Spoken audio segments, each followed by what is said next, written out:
And that is why you read the terms and conditions before activating any sort of technology. It gets crazy.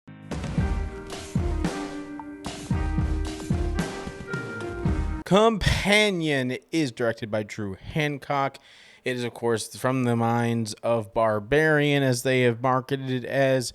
So, what did we think about it? Well, let's talk about the categories and give it a score. Acting. So, well, you have a lot of great performances, some good performances. Unfortunately, just crazy standout performances. Sophie Thatcher is Iris, who's pretty much the main character, pretty much. And she plays extremely well. I will say the physicalness of how she portrays her being a robot is actually really impressive. She does very, very subtle things, the way she moves her body, to the point to where you kind of go, it's just slightly off from what a normal human would do. And I appreciate that. Jack Quaid, of course, is her boyfriend, lover.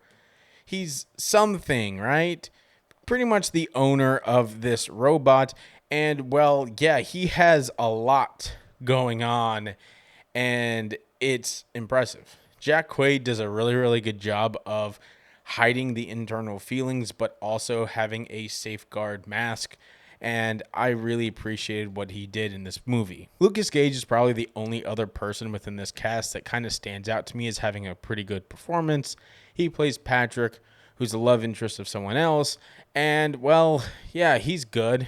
There are moments where I'm like genuinely kind of like afraid of him, but I'm also like, okay, cool. Like, he's a good character, interesting character, and you see it within the acting. Everyone else is kind of just meh.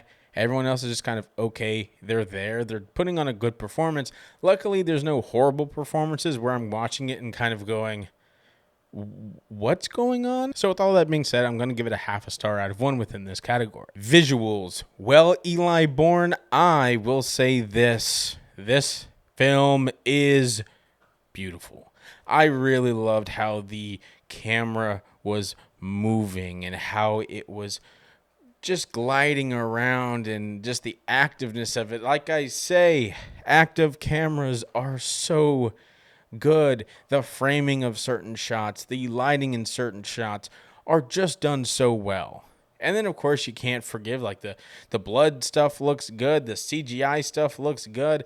Like, a lot of the visual aspects of this film looks really good. But there's a moment in the very, very beginning of the film. It doesn't spoil anything. But the main title pops up, right? The main title. And it's like a part of the environment within that time, right? It's just kind of there to tell you the title of the film.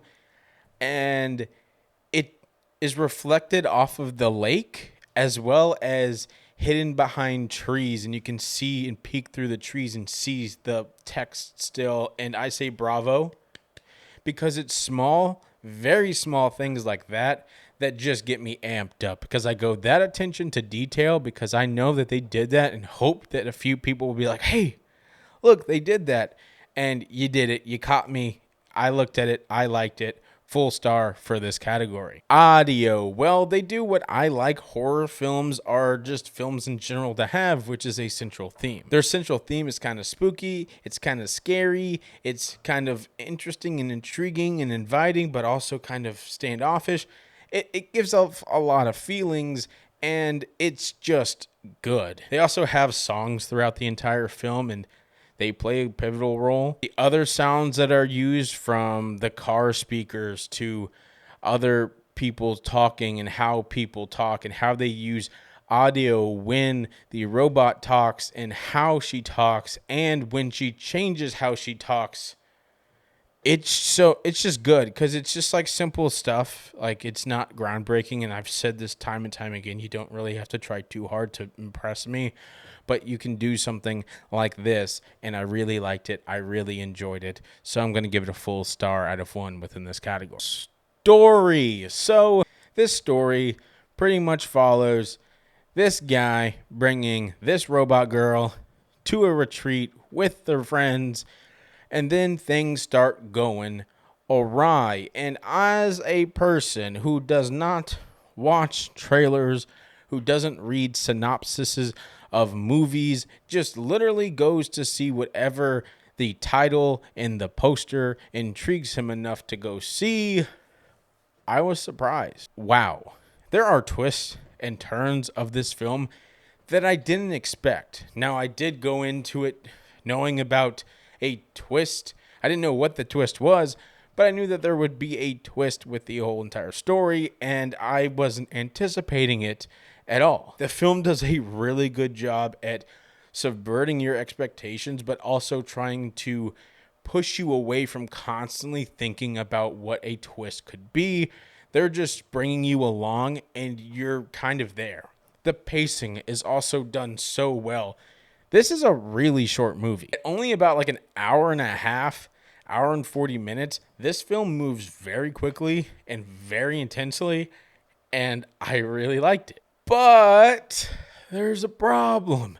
There always is a problem. And it's something so simple and so minute that it just frustrates me. I liked this movie, but then towards a certain part, I started to think, why can't they just do this? Now I might just be dumb.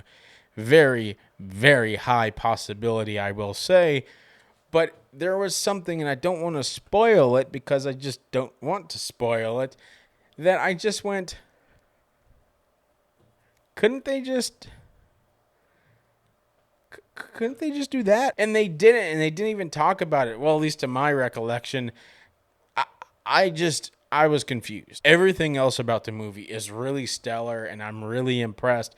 This January has some pretty good bangers in it, and I hope that 2025 has a lot of good stuff because so far we're starting off hot. But with the issue that I have with it, I'm only going to give it a half a star within this category. Enjoyment. Well, acting's all right. Visuals and audio, brilliant and great. Really enjoyed those. The story falls flat because of one really, really big mistake. It's a mixed bag. There are aspects of this film that I truly love and appreciate. I love about 80% of this film. And I just can't give someone full credit for something when there are things in this film that kind of drive me a little mad. So that's why I'm only going to give it a half a star within this category. So if you're keeping track at home, that means Companion gets 3.5 out of 5 stars. I think this film is good.